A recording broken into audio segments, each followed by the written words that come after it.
So Dangote has doubled down on his accusations against Farouk Ahmed, NMDPRA Chief Executive Officer. NMDPRA stands for Nigerian Midstream Downstream Petroleum Regulatory Authority.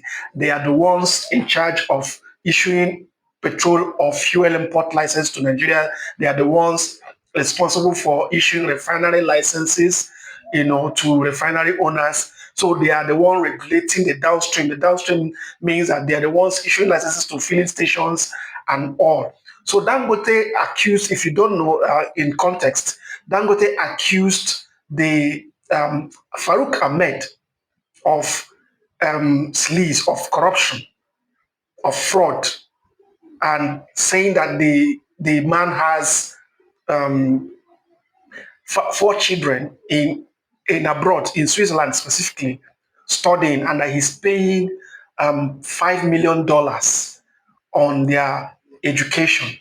And Dangote is asking the government to probe the source of the man's wealth, being that he's a government employee and that he does not have a a means, an income means that could match such expenses. Now, although NMDPRA has replied Dangote saying that there is no corruption in the system, they have also debunked the report by him, the video or the the story by him that their boss is corrupt and that he has looted money or something like that. So Dangote has broken down. Dangote has broken down how much the man actually spends on each of his children, and I'm going to read it for you. Now, it's in that Dangote is ready to go all the way with this man. In my previous video, I told you one of the reasons why Dangote is after this man. Farouk Ahmed is from Sokoto State, and he is the head of NMDPRA. Like I said before, NMDPRA regulates the downstream petroleum industry in Nigeria, meaning that they issue licenses to importers, and Dangote has been in the fight against importation of fuel into Nigeria since he started his refinery. He has been, in fact, he took the NNDPRA and some marketers to court over the issuance of petroleum licenses to marketers, and then later withdrew the case. But he's also pressing that the Nigerian government should allow him to supply the country with fuel. Recently, he cut down the price of petrol to like the depot price was reduced to 699 naira from 828 naira. So that has also triggered a decrease or reduction by other importers. So, but the thing, for those who don't know Dangote's beef with Farouk Ahmed, in 2024, when Dangote started his um, refinery, when the refinery began operation, Farouk came on air, he's on video for telling Nigerians that Dangote's refinery is number one, producing inferior fuel, and number two, the refinery is not licensed.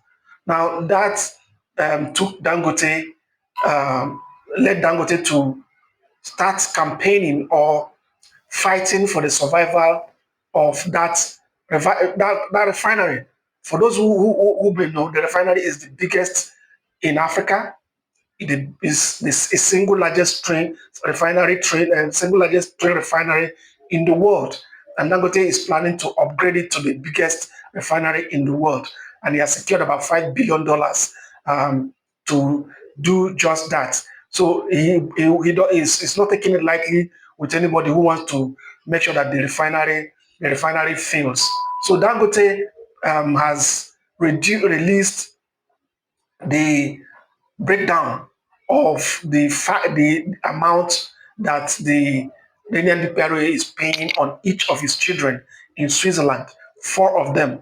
like that. So number one, and Dangote said that the children's name. I don't want to bring them into this because they are presumed innocent. Nothing, none, they don't have any business with these people. But Dangote broke down all the tuition of those children.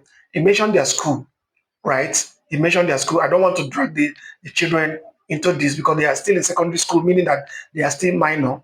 But Dangote has released the names of the student, of the children, the names of the school, the duration of their school of their studies, and the amount they pay both in expense in upkeep, flight, and feeding, and then tuition.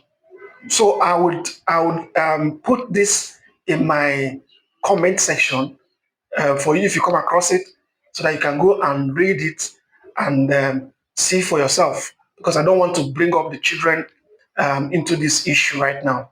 Dangote has a big axe to grind with this man. So, like I said, the NMDRA has debunked it, and in fact, the House of Reps has invited the NMDRA boss and Dangote to come for settlement. I'm not sure Dangote will go because Dangote is actually angry with this man. He's accusing him of trying to um, frustrate his refinery. He is in a long drawn battle. In fact, that said from the Sokoto where he comes from. And if you look at the poverty ranking by state in Nigeria, Sokoto is one of the top ranked states with highest poverty in Nigeria. I think the second, if not the third, if not the second, after Bayelsa State. So, and Dangote is saying that for in the state where it comes from, some parents are struggling to pay 10,000 naira school fees for their children. So a lot of children are out of school because their parents could not raise 10,000 naira for their children to go to school.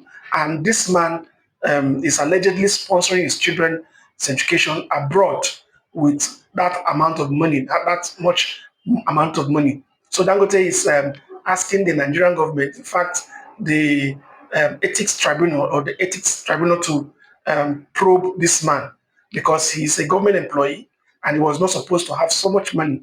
In the video I did previously, Dangote was saying that if he spends that much amount of money on his children's education, that the government will query him, that they will raise an eyebrow, the tax people will come for him. So he said all his children were they attended their secondary schools in Nigeria, and that he does not see the reason why this man, who is a government employee, um, would send their children abroad. So I don't know what you think. Do you think Dangote is being petty? Do you think Dangote is fighting fair because he seems to be on a very long drawn battle with Farouk Ahmed? Let me know in the comments.